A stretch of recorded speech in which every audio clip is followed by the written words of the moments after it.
لە دوای ساڵی 2003 و ڕووخاندنی ڕژێمی پێشووی بەغدا، کورد چەندین هەلوقۆناغی نوێی لە عێراقی دوای بەعزدا بۆ هاتووەتە پێش، کە دەکرا بە قۆستنەوەی ئەو هەلانە ئێستا هەرێمی کوردستان لە قۆناغێکی دیکەی گەشەسەندن و پێگەیەکی سیاسی و ئابووری سەقامگیرتر بووایە.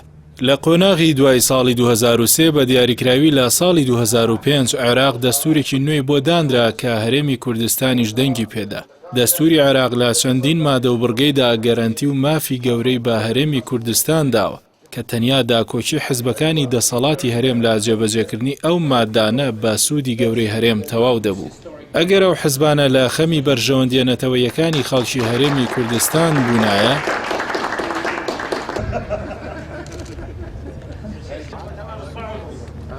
گرنگترین ئەو مادانەی لە دەستوری فیدراڵی عێراقدا تایبەت کراون بە هەرێمی کوردستان و مافەکانی هەرێم دەستەبەر دەکەن ئەمانن: مادەی 170 دەستوری عێراق دان بە هەرێمی کوردستان و دەسەڵاتە بەرقەرارەکانی دادەنێت. مادەی 141 دەستوری عێراق ڕێگە بە کارکردن بەو یاسایانە دەدات کە لە دوای ساڵی 1992 لە هەرێمی کوردستان دەرکراون. مادەی 140 بە سێ قۆناغ دۆخی کەرکووک و ناوچە جێناکۆکەکانی دیکە ئاسایی دەکرێتەوە. کۆتاوا دەش بۆ جێبەجێکردنی ئەم مادەیە ڕۆژی سیوێکی کانون یەکەمی ساڵی 2007 دەبێت. مادەی 112 ئیدارەدانی هاوبەشی سامانی نەوت و غاز لە نێوان هەردوو حکومەتی بەغدا و هەرێم لەو کێڵگە نەوتیانەی پێشتر بەرهەمیان هەبوو.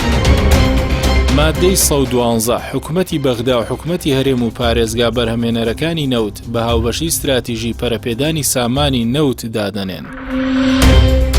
مادەی 93 هەرێم بۆ یەکلاکردنەوەی ناکۆچەکانی لەگەڵ حکومەتی فیدراڵ دەتوانێت هانا بۆ دادگای فیدراڵی ببات.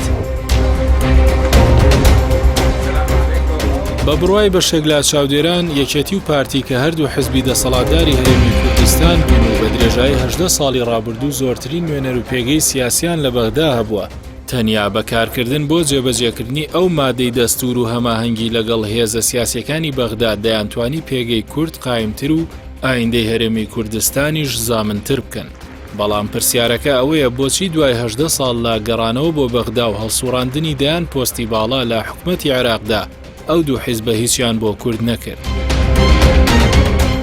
ئەوەی جێگەی سەرنجە ئێستا کە عێراق بەرەو هەڵبژاردننی پێشوەختی ئەنجومەنی نوێنەران هەنگاو دەنێت، هەر ئەو دوو حیزبە زۆر بێباکانە داوای دەنگ لە هاوڵاتیان دەکەن لە ژێر ناوی سندنی مافەکانیان لە بەغدا.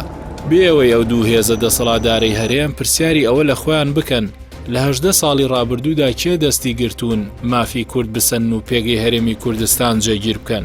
ئێستا کە داوای دەنگ لە هاوڵاتیان دەکەن، چ گەرانتیەک هەیە هەر وەک ڕابردوو کۆی دۆزینەتەوەی ناخەنەوە خزمەتی بزنس و بەرژەوەندی حزبی و بنەماڵەییە.